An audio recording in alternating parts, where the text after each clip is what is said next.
დღემშვიდობისა, თქვენ უსმენთ და უყურებთ პოლიტიკას თეასი ჭინავასთან ერთად, ჩვენ საუბრობთ გლობალურ პოლიტიკაზე და მსოფლიოში მიმდინარე მოვლენებზე.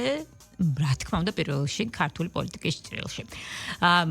უშუალოდ ქვეყნის შიგნით ერთ-ერთ ყველაზე საინტერესო თემაზე, უნდა დავიწყოთ საუბარი, დამეთანხმებით ალბათ ყველა, რომ ერთ-ერთი მთავარი საკითხი, რომელიც ახლა მოქალაქეებს დღეისთვის უკვე აინტერესებთ და განსაკუთრებით აწუხებთ, ეს არის ის ინიციატივა, რომელიც პრემიერ-მინისტრმა წამოჭრა სულ რამდენიმე დღის წინ და რომელზედაც კომისია მუშაობს, უკვე მე რამდენი ხტომა ჩატარდა და ამ შეხვედრაზე იყვნენ მოწვეული როგორც მსხვილი სუპერმარკეტების წარმომადგენლები, ასევე სადისტრიბუციო ქსელების წარმომადგენლები, მოკლედ იყო ბევრი საუბარი შენიშნა და ითქვა ისიც, რომ ყველაფერი ეს შეიძლება საკანონმდებლო ბაზის სივრცეშიც კი მოექცეს და საკითხის დარეგულირება სწორედ საკანონმდებლო გზითაც არის შესაძლებელი.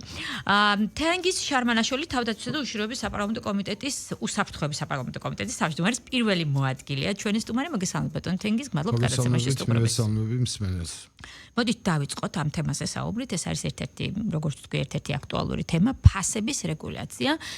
მართლაც ნებისმიერი მოქალაქისთვის ერთ-ერთი, ასე ვთქვათ, კივნეული თემა, იქიდან გამომდინარე, სწორედ ამიტომაც მიაქცია პრემიერ-მინისტრმა ამას განსაკუთრებული ყურადღება, რომ ეს არის სოციალური პასუხისგებლობა, რომელიც თავის სახელმწიფოს კისერზეა და მეორე მხრივ საკმაოდ ტვირთად აწევს თითოეულ მოქალაქეს.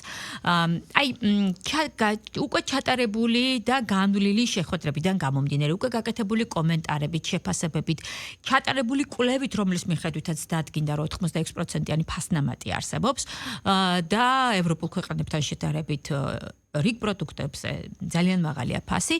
როგორი სურათი გამოიკვეთა, როგორი პერსპექტივა გაჩნდა თქვენი გადასახედიდან? შესაძლებელია ამის რეგულირება? რა თქმა უნდა შესაძლებელია და მსოფლიოში ყველა ქვეყანა ასეთ საკითხებს არეგულირებს. აქ არ არის ლაპარაკი რაღაცა ისეთი მეთოდების გამოყენებაზე, წმინდა ეკონომიკური და ადმინისტრაციული მეთოდების ნაძავია ეს. ძირითადად ანტიმონოპოლიური კანონმდებლობის ჩარჩოებში ხდება ეს ყველაფერი და ეს ორგანოები, რომლებიც აკეთებენ ყველაფერს იმისათვის, რათა არ მოხდეს კარტელური გარიგებები მათ ქვეყნებში, ან რაღაცა მსხვილი ისეთი ხელოვნური გაერთიანებების წარმოქმნა, რომელიც თუნდაც ლეგალური სახით მოახდენენ ფასების ისეთ რეგულაციებს, რომ ზემოგებებზე იყოს საუბარი და ამას აკონტროლებენ. თქვენ თუ დაუკვირდით, ეს მრავალჯერ მithქვავს, განაცხადებით ხშირად შედის ხოლმე თუნდაც ამერიკის შეერთებულ შტატებში თქვათ ორი მსხვილი კომპანიის გაერთიანების ან რაღაცა სხვა კონგლომერატის ჩამოყალიბების და ძალიან ბევრ შემთხვევაში მათ უარსეულებიან. თითქოს თავისუფალი საბაზრო თამაშის წესებია, მაგრამ ამ თვალთ ასეც არ არის. არავინ არ დაუშვებს თავის ქვეყანაში, რომ რომელიმე სფერო მონოპოლიზებული იყო. არის ბუნებრივი მონოპოლიები, რომელსაც ვერაფერს უზავთ, ეს არის თქვათ რკინიგზა და ასეთი საკითხები, ახლა კონკურენტულ მეორე რკინიგზას ვერ ააშენებს. იქ ცოტა სხვა რეგულაციებია, მაგრამ ასეთ საკითხებში სადაც ეს კონკურენცია შესაძლებელია, იქ რა თქმა უნდა ამას მკაცრად უყურებენ.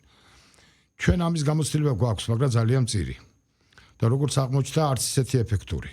იმიტომ რომ საქმე იქამდე მივიდა, რომ თქვათ 20-დან 30%-მდეა ფასნამატი ევროპაში და ჩვენ 86 გვაქვს. კი ბატონო. იქ შეიძლება სხვა საწყისი სიტუაციები არის, მაგრამ პრემიერ-მინისტრმა ისიც აღნიშნა, რომ იქ იჯარის გადასახადიც მეტია, თქვათ მუშაკების ხელფასებიც მეტია, იმიტომ რომ თქვათ იქ იმ ფასაც რა ფასაცაც ჩვენთან მუშაობენ სავაჭრო ქსელში მუშაკები, რა თქმა უნდა, ვერ დაიქირავებ ვერავის და გაცილებით მეც იღებენ ისინი ხელფასს, ვიდრე ჩვენთან იღებენ. ამიტომ რაღაცა ხელოვნურობასთან რო გვაქვს საქმე და რაღაც კარტელურ ურთიერთობასთან რო გვაქვს საქმე, ფაქტია. ეხლა არ მინდა მოვლენებს წინ გავუსწრო და ვილაპარაკო კონკრეტულად რა საკანონმდებლო ცვლილებები შევა, იმიტომ რომ თქვენ იცით, საპარლამენტო კომისია შეიქმნება, რომელიც პარალელურ რეჟიმში დაიწყებს ამაზე მუშაობას. ჩატარდება სხდომები, როგორც წესი, საპარლამენტო კომისიის სხდომები საჯაროა და ეთერითაც გადაიცემა და ეს ყველაფერი ჩვენი მოქალაქეების თვალწინ მოხდება და როდესაც მთელი ეს მასალა შეიკრიბება, რა თქმა უნდა გამოიკვეთება რა საკანონმდებლო ხასიათის ცვლილებები იქნება შესატანი ამის დასარეგულირებლად. კი ბატონო, აი მაგალითად მედიკამენტებთან დაკავშირებით ზედა ზღვარი არის დაწესებული, ხო ესე იყო, როდესაც მედიკამენტების ფასებზე იყო საუბარი. შეიძლება ანალოგიური პრაქტიკა გამოვიყენოთ მაგალითად პროდუქტებზეც თუ კარტელური გარიგებები შეიძლება მოხდეს ყველა სფეროში, მათ შორის მედიკამენტების რეალიზაციის სფეროში, საწვავის რეალიზაციის სფეროში, ეს ყველგან არის თეორიულად შესაძლებელი. აქ არის ლაპარაკი იმაზე, როგორ გამოვრიცხოთ ეს. და ამიტომ ამ გზით წავა საკანონმდებლო მუშაობა თქვენ ესე ფიქრობთ, დიახ. და იქ სადაც აშკარა დანაშაულთან აქვს საქმე და დღევანდელი კანონმდებლობითაც და მოქმედი კანონმდებლობითაც, რა თქმა უნდა, იქ არავის თავზე ხელს არ გადაუსვავს და იქ შესაბამისი ორგანოები იმოქმედებენ, როგორც მოითხოვს კანონი. მაგრამ იქ სადაც ეკონომიკური ბერკეტებია გამოსაყენებული, ალბათ პარალელურ რეჟიმში შესწავლილი იქნება საერთაშორისო პრაქტიკაც, წამყვანი ქვეყნების პრაქტიკაც, როგორ გამორიცხავენ ისინი ამას, როგორ აბალანსებენ, რომ ეს კარტელური გარიგებები მინიმუმამდე იყოს დაყვანილი. ისიც უნდა შევისწავლოთ ამისგან თავის დაღწევის რა მეთოდოლოგია აქვს იმათაც. თქვენ იცით, რომ ნებისმიერ სფეროში, როდესაც სახელმწიფო იწყებს რაღაცის რეგულაციას ამ ბრძოლას, ყოველთვის გამოჩნდებიან ადამიანები, რომლებიც აორგანიზებენ იმას, როგორ დააღწიონ ამას თავი. იგივე აი ნარკოტიკების აღმოჩენის ახალ მეთოდოლოგიას რომ მოიგონებს, ვთქვათ, სამართალდამცავი ორგანო, ამის შემოტანის შენიღბვის ახალ მეთოდოლოგიას იგონებს ნარკობიზნესის. დაახლოებით აქაც ასეა. ანუ ყველა მოსალოდნელი რისკი როგორ შეიძლება ამას თავი დააღწიონ, რა მეთოდოლოგიას იყენებენ საერთაშორისო პრაქტიკაში ის ადამიანები, ვინც ცდილობენ ამას თავი დააღწიონ, ეს ყველაფერი უნდა შევისწავლოთ და შემდეგ გადავიტანოთ საკანონმდებლო სივრცეში, რათა ეს ყველაფერი მინიმუმამდე დავიყვანოთ. საერთოდ ვერ გამოვრიცხავთ, საერთოდ გამორიცხვა შეუძლებელია, მაგრამ თუ ამას ჩვენ ყველაფერს შევძლებთ და მინიმუმამდე დავიყვანთ, რა თქმა უნდა, ფასების თავისთავად დაიწყებს ამის რეგულირებას. მაგრამ არანაირად არ გამოვიყენებთ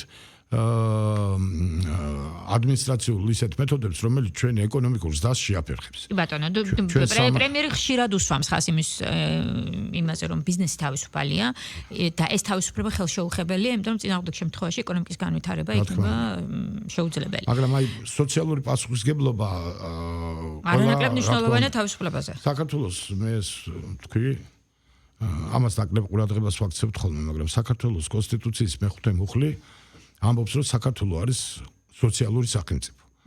და იქვე ამბობს მეორე პუნქტში, რომ ძირითადი პრინციპები ამ სოციალური სახელმწიფოს არის სოციალური თანასწორობა, სოციალური სამართლიანობა და რაც თავარია სოციალური სოლიდარობა.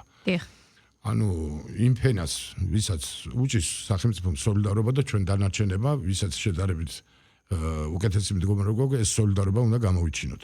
ეს ჩვენი გადასახადებიდანაც გამომდინარეობს და სხვა მეთოდები არსებობს ამის. ამიტომ ეს ბიზნესაც ეხება. იმიტომ აი გერმანელებს საერთოდ აქვთ პრინციპი, რომ აი მაგალითად კერძო საკუთრება არა მხოლოდ შენი უფლებაა, შენი სოციალური პასუხისგებლობაც არის. აი ასეთი პრინციპებით აზროვნებენ თქვათ გერმანელები და აქ არის ლაპარაკი რაიმე სოციალიზმის პრინციპებისკენ გადახრის მიმართულებით. ეს არის საუბარი სოციალური პასუხისგებლობა და სოციალური სოლიდარობის ელემენტი უნდა იყოს არსებობდეს სახელმწიფოში. და პირდაპირ მიწერია ეს ჩვენ კონსტიტუციაშიც. უბრალოდ ეს რომ არ დარჩეს, უბრალოდ ლამაზ ჩანაწერად კონსტიტუციაში ეს მუხლები უნდა ამოქმედდეს და ეს ცოცხალი მუხლები უნდა იყოს. საერთოდ კონსტიტუციაში დეკლარაციული, მხოლოდ დეკლარაციული არაფერი არ უნდა იყოს. ყველა მუხლი უნდა მუშაობდეს საქართველოს მოქალაქეების საკეთილდღეოდ. მით უმეტეს თუ შენ ასე დეკლარირებული გაქვს, რომ შენ ხარ სოციალური სახელმწიფო. სოციალისტური არაფერს ეშლება ხოლმე სოციალური. ასე რომ ეს სამუშაო ძალიან სერიოზულია, ისე ვიმეორებ, რომ აქ ჩვენ დიდი გამოცდილება არ აქვს, მიუხედავად იმისა, რომ ეს ანტიმონოპოლიური სამსახურები დიდი ხანია ჩვენი კანონმდებლობის დონეზე ჩამოყალიბებულია, მაგრამ როგორც ჩანს, არც ისეთი ეფექტური, რომელსაც მე და თქვენ ველით. კი ბატონო, აი ერთია საკანონმდებლო უზრუნველყოფა იმისი, როგორ შეიძლება მაგალითად რომ დაიცვა ეს მიმართულება, იგივე კარტელული გარიგებების გარკვეულ თქვენ თქვით. რაზე არის მაინც თქვენ როგორ ფიქრობთ შედეგი დამოკიდებული? აი მიმდინარე პროცესის შედეგს საუბრობ. ურთიერთ შეთანხმებაზე უფრო, აი თქვენ როგორც თქვით სოციალურ სოლიდარობაზე, რომელიც პასუხისგებლობა და შეიძლება ხშირ შემთხვევაში ვალდებულებაც ყოფილა გერმანიაში. აი როგორ ფიქრობთ, მაინც ამ შედეგს რა განაპირობებს? მე მაინც მოხარული ვიქნებოდი, ავიცი. თუ ძალიან ილუზიებში არ ვარ და ზედმეტი ოპტიმიზმი არ მომიჭარბა. საქართველოში ჩვენ დიალოგისა და ერთმანეთთან თქვათ კარგი გაგებით, გარიგებების ეფექტი დავკარგეთ. შეიძლება არც არასდროს გქონდა ამ წლების განმავლობაში, მაგრამ თითქმის მინიმუმამდე დავიდა. ეს პოლიტიკიდან დაიწყო. ერთმანეთის მიუღებლობა, ბულინგი, ეს თამაშის წესები შემოვიდა და შემოვიდა ესეთ თამაშის წესები, რომ ერთმანეთს აღარ ველაპარაკებთ. აღარ ვიღებთ დიალოგის რეჟიმში გადაწყვეტილებებს. ან ადმინისტრაციულად უნდა მიიღო ეს გადაწყვეტილება, ან რაღაცა სხვა. მაგრამ ეხლა მაინც ეს იმედი გამიჩნდა, იმიტომ რომ ხედავ რომ საპასუხო ნაბიჯები ბიზნესმაც გადმოდგა. რამდენიმე კომენტარი იყო, რომელიც ამბობდა, რომ შეიძლება ფასების დაკლება. კი, და თუ ეს ყველაფერი გადაინაცვლებს ამ დიალოგის რეჟიმში, ანუ თუ ეს იქნება არა მხოლოდ სახელმწიფოს გადაწყვეტილება, არამედ ჩვენი ერთობლივი გადაწყვეტილება, რომ ამ თამაშის წესები ვცხოვრობთ, შევთანხმდებით, ხელს ჩამოვართმევთ, რომ ეს არის მხარად ჩვენი თამაშის წესები და მე რომელი მხარეც დაარღვევს, ის მხარე აუცილებლად უნდა გაიკითხოს და დამნაშავე. სახელმწიფო დაარღვევს ამ გარიგებას, მაშინ სახელმწიფო უნდა აიღოს პასუხისგებლობა და იმ მოხელებმა, ვინც ამის დარღვევას დაიწყებს. ბიზნესის წარმომადგენლები დაარღვევენ, რა თქმა უნდა, მათზე უნდა გადავიდეს პასუხისგებლობა.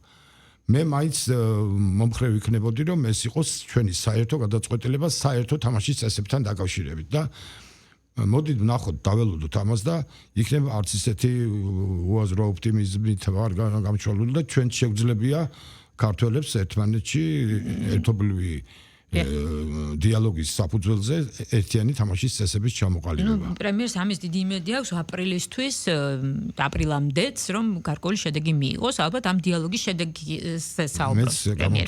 აი ხარ რაც შეეხება დიალოგს, იგივე დიალოგს დებატების ჟანრში, ესე რომ ვთქვათ. დიალოგი და დებატები ცოტა სხვა რამეა მართალია, მაგრამ აქ საუბარზეა ზერთად საუბარი. თქვენ თქვით, რომ ჩვენ ერთმანეთს აღარ ვესაუბრებით, დაიკარგა ეს საუბარში გარკვეული ჭეშმარიტების გამოტანის ტრადიცია, რაც არსებობდა ოდითგანვე. დებატების იდეა, მეორე იდეა, რომელიც აქვს პრემიერს, აღმოჩნდა ცოტა დამაბნეველი ოპოზიციისთვის. ვიღაცა ამბობს, რომ არა ლეგიტიმურ ხელისუფლებასთან არ ვიდებატებ. ნაწილი ამბობს, რომ დავფიქრდებით და ალბათ უფრო მივიღებთ მონაწილეობას დებატებში. მოკლედ, აირ-დაირია ოპოზიცია, რომელიც ამბობს, რომ ხელისუფლებას არაფერი აქვს სათქმელი. ანუ 100-0 მოუგებს ასეთი ტიპის დებატებს, ის ჯერ კიდევ ორჭაფას. აი, როგორ ფიქრობთ, რა არის მათი შემაფერხებელი? ის რომ ისინი დღემდე აცხადებენ, რომ ხელისუფლებას არ აღიარებენ თუ არგუმენტების ნაკლებობა? რა არის ისეთ თავარი ამოსავალი წერტილი რა არის? წინაპირობა რა არის ამ ყველაფრისა? ცოტა შორიდან დავიწყებ, იმიტომ რომ ლოგიკურად მოვიდეთ იქამდე რა ხდება ჩვენთან. კი ბატონო. აი ავიღოთ ძალიან შორსნუღარ წავალ. თქვათ აი შარლ მიშელის შეთანხმება. დიახ. იყო დაძაბული სიტუაცია საქართველოში, რევოლუციის მცდელობაც იყო, ერთ-ერთი ეტაპი იყო. ამ დროს ჩამოდის უმაღლესი რანგის ბიუროკრატი, შარლ მიშელი ევროკომისიიდან, ხდება შეთანხმება. კონსტიტუციის ამოქმედების ვადებიც კი გადავწიეთ, რომ 5%-იანი ბარიერი არ ამოქმედებული იყო, გახსოვთ ეს თქვენ და თითქმის უბარიეროდ ჩავატარეთ, რომ ყველას მისცემოდა ეს საშუალება. სხვა საკითხებიც, თქვათ, მოვილაპარაკეთ. ბევრი საკითხი 90% მართული პარტიის საწინააღმდეგო საკითხები იყო იმ გაგებით, რომ წმინდა ტაქტიკურად არ შეიძლება და ეგ მართლ ორგანოს რამე ესე იგი მოძდომებოდა ასეთი შეთანხმება. მაგრამ წავედით ამაზე. რა ხდება შემდეგ? ხდება ის, რომ 100 დღის განმავლობაში ხელი არ მოწერა, კი ბატონო. ესეც არაფერი კიდე. რა შვება ეს შარლ მიშელი, თავარი ბიუროკრატი ევროკავშირიდან, რომელმაც მიაღწია ამ შეთანხმებას.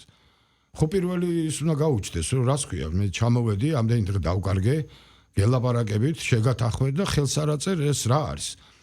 აი, ახლა ინტერნეტით ყველაფრის მოძებნა შეიძლება. ერთი რამე საყვედურის მაგვარი თუ გამოაქვეყნა იმ ორგანიზაციებს მიმართ, ვინც ამას ხელს არ აწერდნენ, არც ერთი.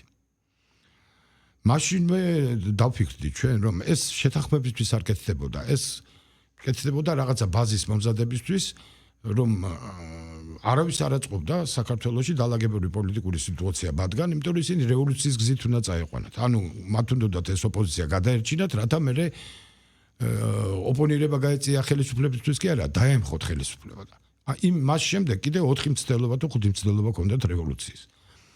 მათ აუგრძალეს ჩვენთასავე მილიონებია დახარჯული იმისთვის, რომ ეს დიალოგი არ შემდგარიყო ჩვენ შორის. პირდაპირ უგზავნდნენ, ეუბნებოდნენ არჩევნებში არ მიიღო მონაწილეობა, ან თუ არჩევნებში მიიღებდნენ მონაწილეობას, მერე პარლამენტში არ შეხვიდე.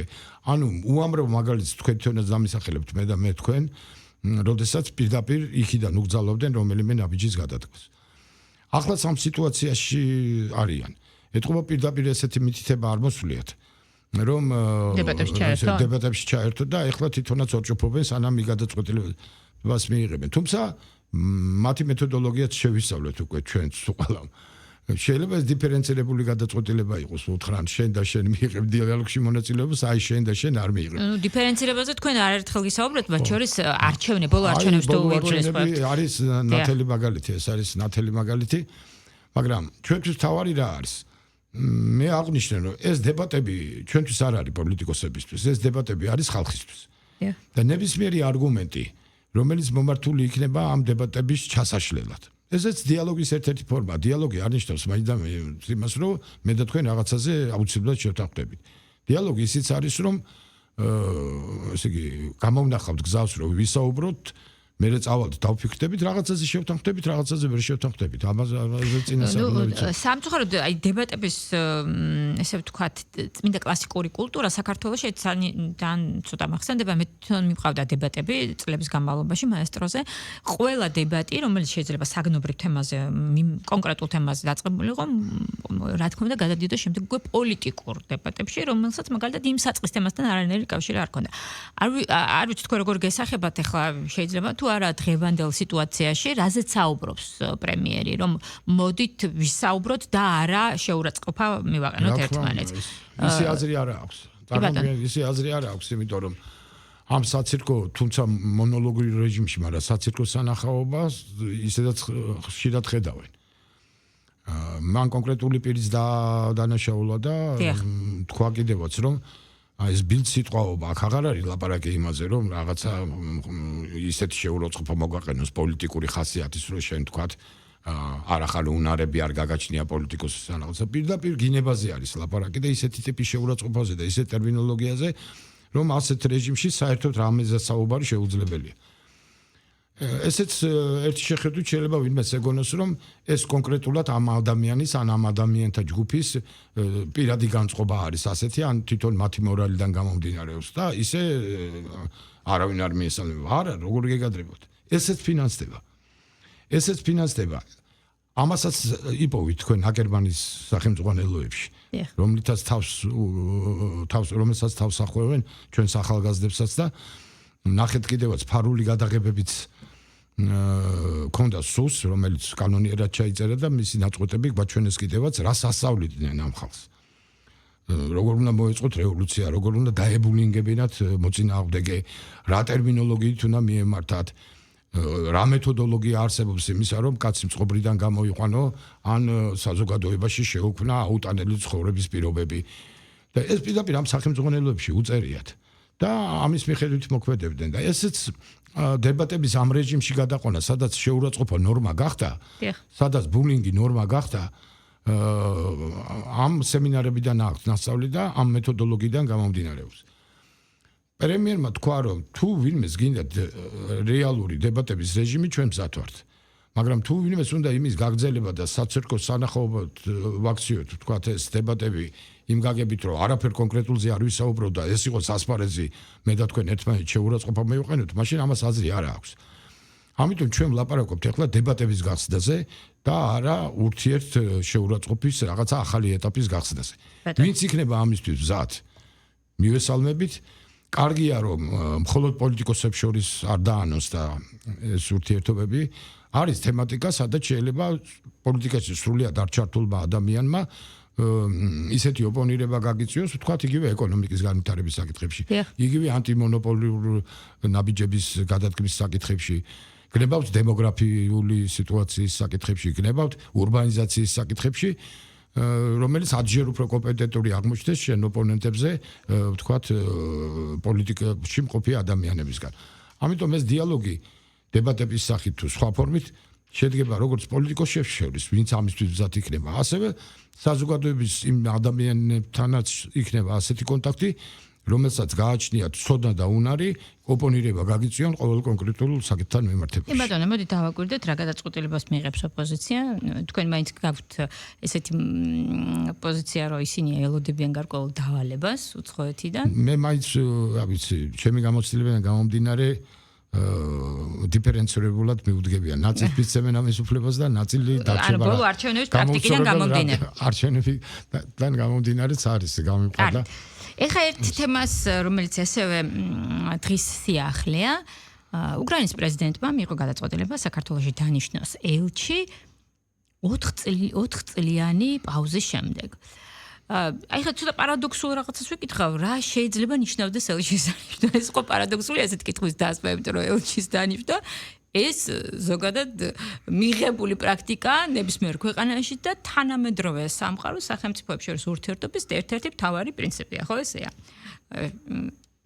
რა შეიძლება, აი რა ქვეტექსტი შეიძლება ვიპოვოთ აქ ამ კითხვას, იმიტომ ვსვამ, რომ უკრაინის ხელისუფლების განწყობები საქართველოს ხელისუფლების მისამართით ცნობილია და მთელი 4 წელია ამ ურთიერთობას ჩვენ თვალს ვადევნებთ. თქვენ რა მოლოდინი გაქვთ?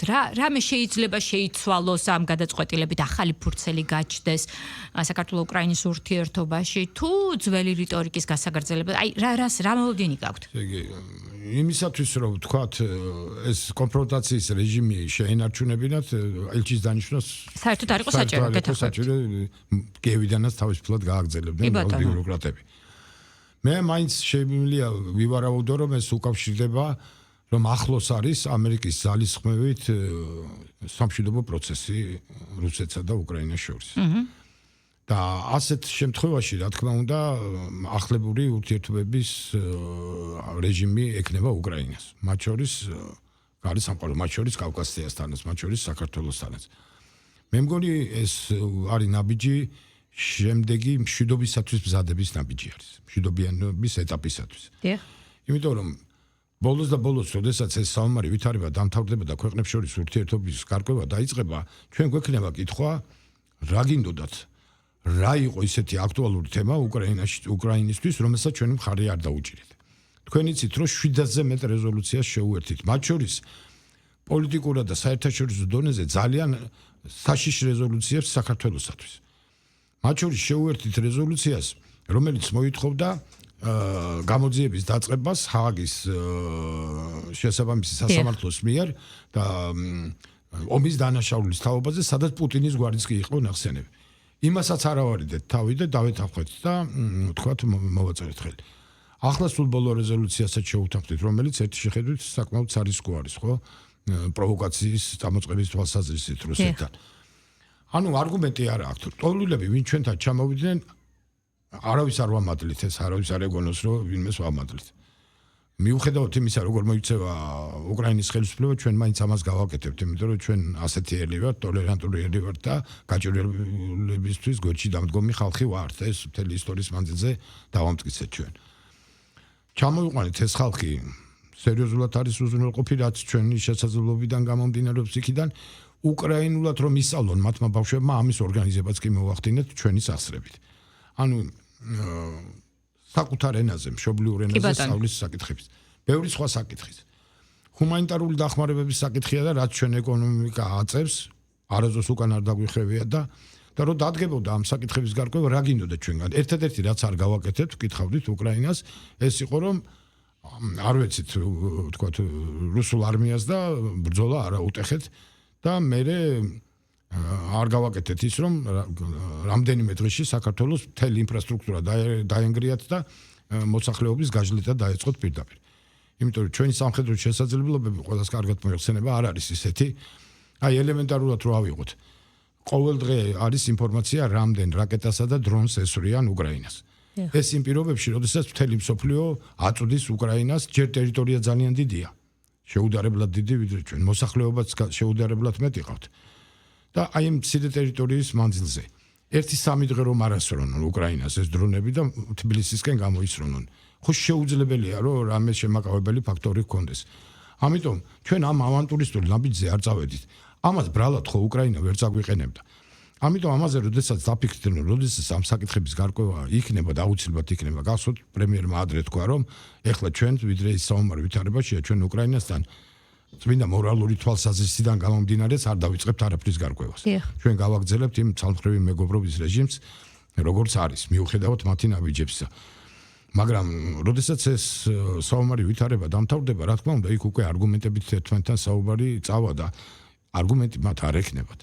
და ამიტომ დაიწყეს ეს ამ ნაბიჯების გადმოდგმა. მე ასე ვფიქრობ. ანუ თქვენ პოზიტიური მოლოდინი გაქვთ ამ ჟესტით, ესე რომ ვთქვათ. წინააღმდეგ შემთხვევაში ამას აზრი არ ექნებოდა. აი, არანაირი აზრი არ ექნებოდა კონფრონტაციის გაღრმავებისთვის ელჩი საჭირო არ არის. უელჩობა უფრო კარგი არის კონფრონტაციის გაღრმავებისთვის. ეხლა მეორეჯერ ამას ხო ვერ გაიმეორებენ. ეხლა თქვათ გამოუშვეს ელჩი, მე რაღაც არ მოიწონეთ, ისევ გაიწვიეს. უკვე სასაცილო სიტუაციას დაემსგავსება. ისინი თუ ელს გამოუშვებენ, იმიტომ რომ დიპლომატიური ურთიერთობების აღდგენის ნაწილი დაიწყოს. გასაფუჭებლად, მეტი გასაფუჭებელი მათ აღარაფერი აღარ და ვერც გააფუჭებენ. თან ახლა მეორეჯერ როგორც გითხარით, ვეღარ გაითამაშებენ იმას, რომ ახლა კიდე გავბრაზდნენ, ახლა კიდე წავიყვანენ. ორდინარი ორჯერ არ შედიან. არ შედიან. კი ბატონო, აი, ანუ ეს პოზიტიური მოლოდინი ომის დამთავრებას უნდა უკავშირდებოდეს. ხო, ანუ ეს ომის დამთავრების პერსპექტივას თქვენ წელს ხედავთ?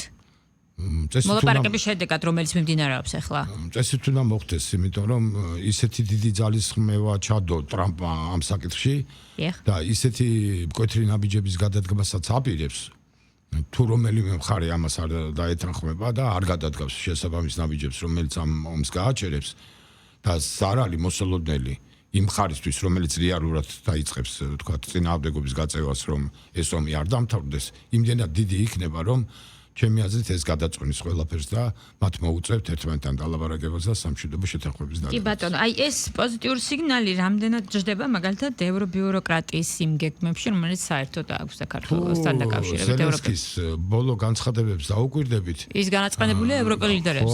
ამაშია საქმე. ის თამაშობს. დიახ.